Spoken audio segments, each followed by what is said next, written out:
দুপুরের খাবার নিয়ে চলে এসেছি। দুপুরের খাবারে কালকে যেটা মাছটা করেছিলাম সেই মাছ।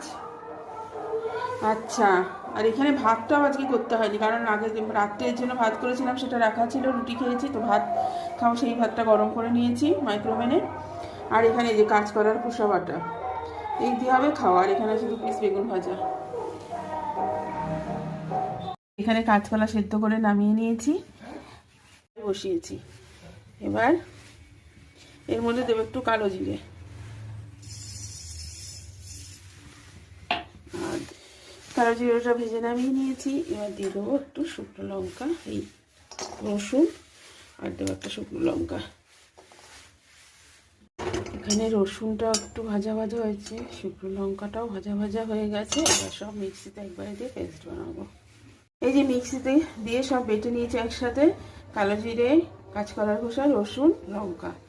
এবার এখানে দিয়ে দিচ্ছি কড়াইতে তেল। এবার তেলে দিয়ে একটু সাদালেই হয়ে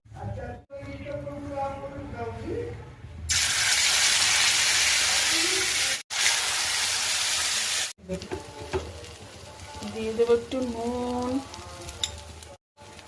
হলুদ, একটু কাশ্মীরি রেড চিলি পাউডার, চিনি দিয়ে দিলাম।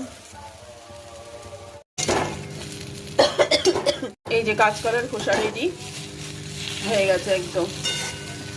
একটু মিষ্টি কম হয়েছিল, মিষ্টি দিলাম, আর একটু ঝালও দিয়েছি, ঝালটাও কম হয়েছিল।